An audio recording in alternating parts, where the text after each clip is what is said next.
Friends, welcome back to my channel. I'm Kaur from Learn English with Kaur, and today I'm gonna talk about one question that has been asked by one of my viewer that is also one of my subscriber, and that has been asked me that whether I learn English in just 1 month or not.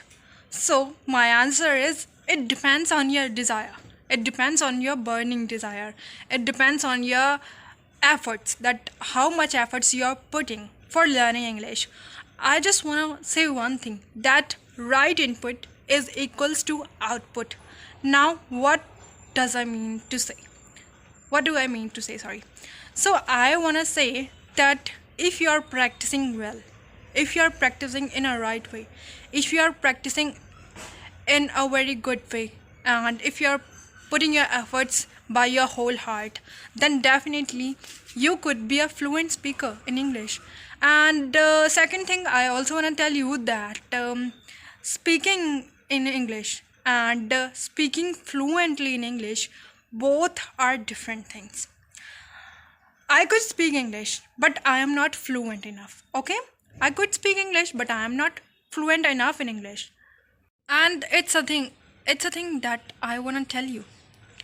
Like, आप English को बोल सकते हो, पहले आपको practice करनी start करनी होगी, तब जाकर आप इंग्लिश को बोलने का ट्राई कर सकते हो. बट सीधा ही आप फ्लुएंट स्पीकर इंग्लिश में नहीं बन सकते. It's a very point to point thing. Okay, I want to be straightforward. Okay, so that is why I'm telling you that firstly you have to speak in English. You have to put your efforts. Now what you have to do for speaking in English? So your first step would be, or your first step should be, listening.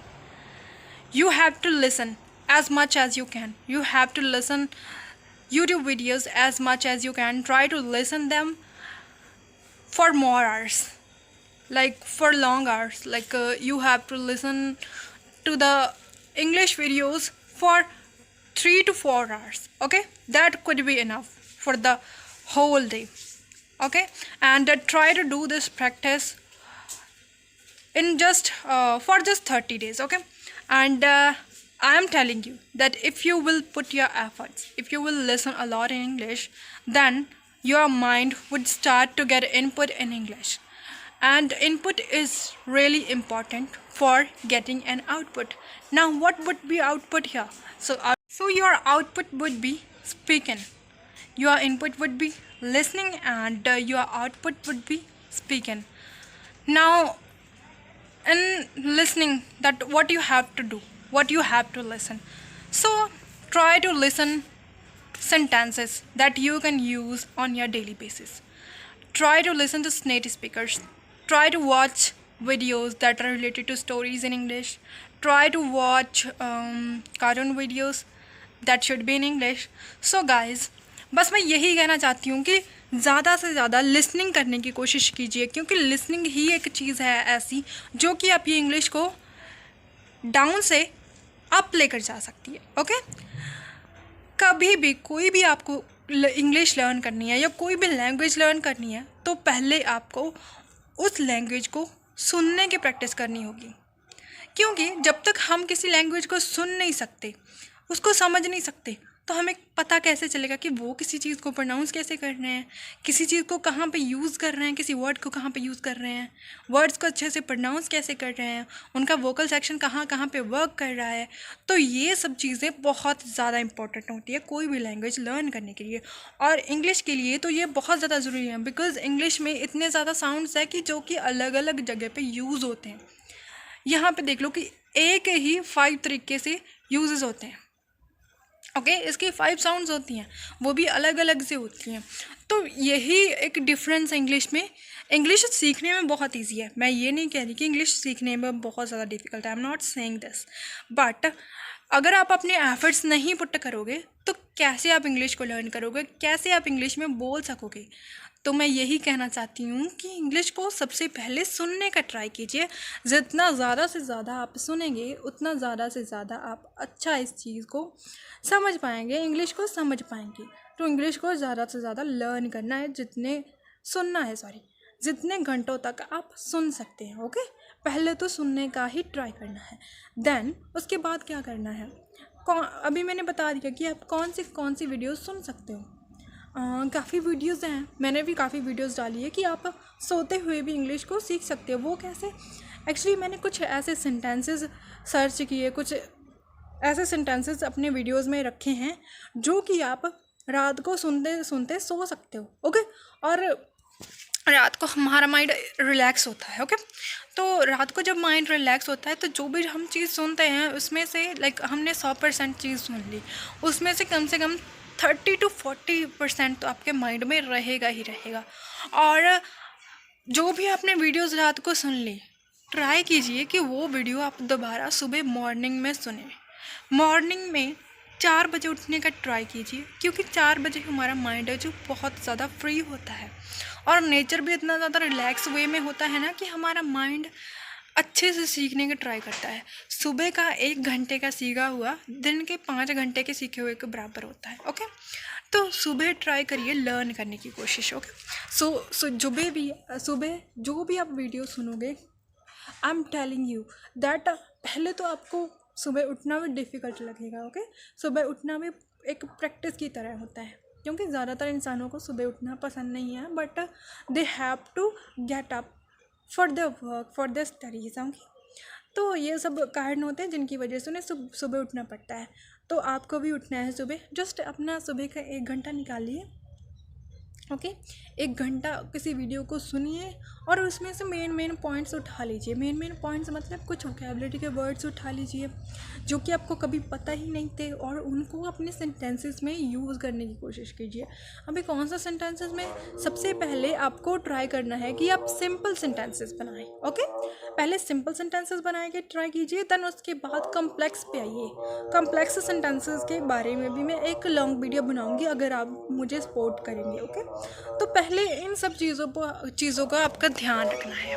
Okay, पहले आपको सुनना है, then उसके बाद क्या करना है, आपको शेडोइंग करनी है, और आप इंग्लिश को 1 महीने में लर्न कर सकते हो। I am saying you, okay, I am not saying you that आप 1 महीने में नहीं लर्न कर सकते। I am saying that you could, but you have to put your efforts. Okay, however, I have learned a lot of things in English, not in just 1 month. Okay, I have I have been learning this language for 3 years. Okay, and I am telling you that now I could speak English, I could communicate with anyone, I could have conversation with anyone, but I am not fluent enough. Okay, and I did a lot of work on it, and I have improved a lot. I am from Punjabi medium. Okay, I have completed my studies in Punjabi medium, but after some time I started to learn English. Okay, after my 12th. Okay, I started to learn English because I thought that English is the most important language these days. If I wanna start my study further, then I have to learn this language. That is why I have learned it, and I am also learning in this language like you. Okay, and that is why I'm telling you, try to put your efforts as much as you can. Try to listen a lot, and then try to do shadowing. Now what is shadowing? Shadowing means कि आपने जो भी सुना उसको आपको copy करने की कोशिश करनी है। Now what is shadowing? Shadowing मैंने बता दिया कि कॉपी करना है। कोई भी वीडियो सुनिए, अभी वीडियो ये नहीं कि इतनी ज़्यादा हाई फाई इंग्लिश होगी और आपको वो बोलनी है। वीडियो कोई ऐसी सुनिए जिसको आप समझ रहे हैं।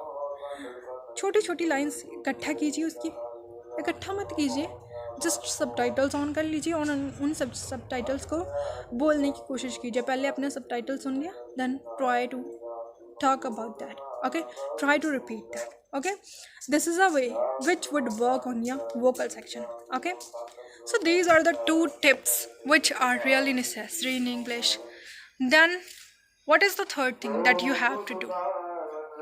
ओके, और ये जो मैंने 2 चीज़ें बताई है आपको 1 महीने तक करनी ही करनी है। उसके बाद ही पता चलेगा कि आप इंग्लिश 1 महीने में लर्न कर सकते हो कि नहीं। Okay, then try to learn tenses, because tenses are the crucial thing in English.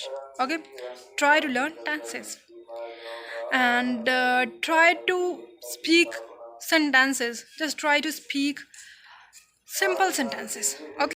Now what should be a fourth step?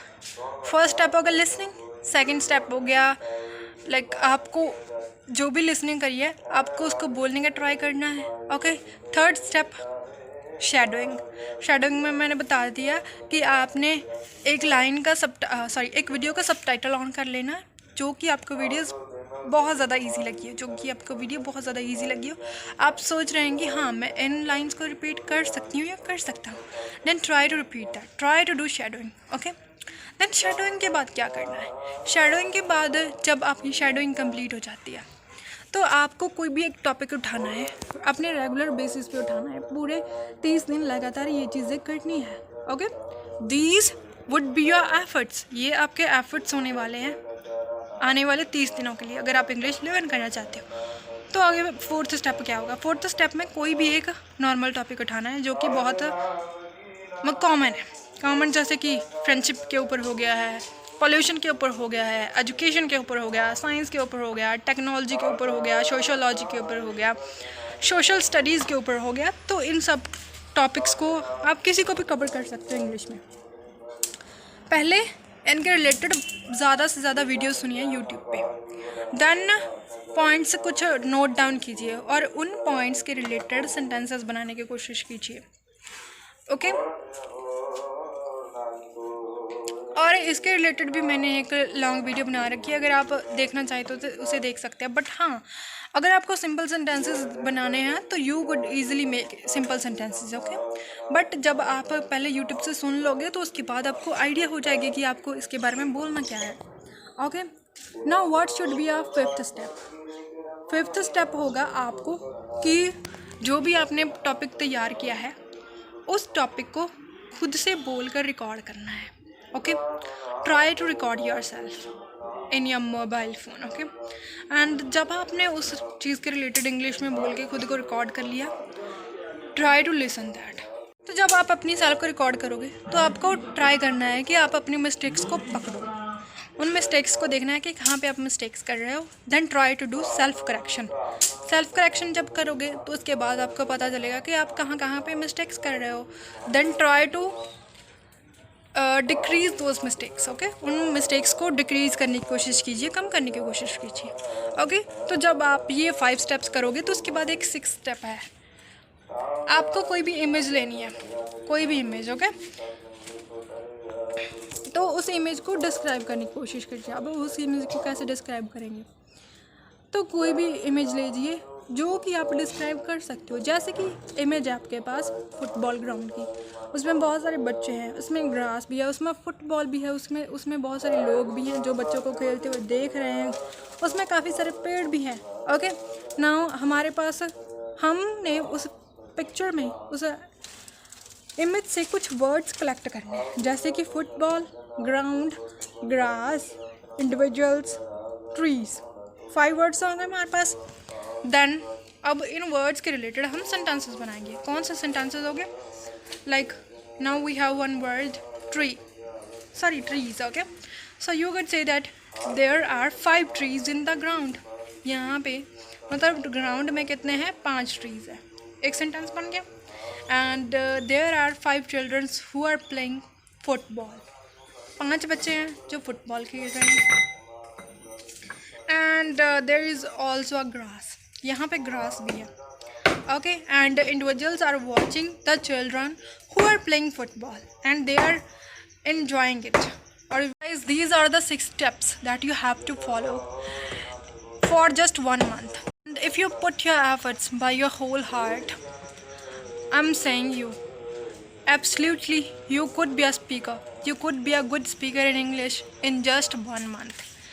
Just try to put your efforts. Try to practice a lot as much as you can. Okay. अपनी self को इस चीज़ में डुबा दीजिए कि आपको English सीखनी ही सीखनी है जस्ट 1 महीने में, और फिर वो कोई भी ताकत नहीं होगी जो कि आपको रोक सकती है इंग्लिश सीखने से. बस आपको अपने मन में ठान लेनी है कि हाँ मुझे ये सीखना है, मुझे ये करना ही करना है 1 महीने में, कुछ भी हो जाए. Okay. Thank you guys, and if you have learned something from my video, then please like it and please share it. and please subscribe my channel. Thank you.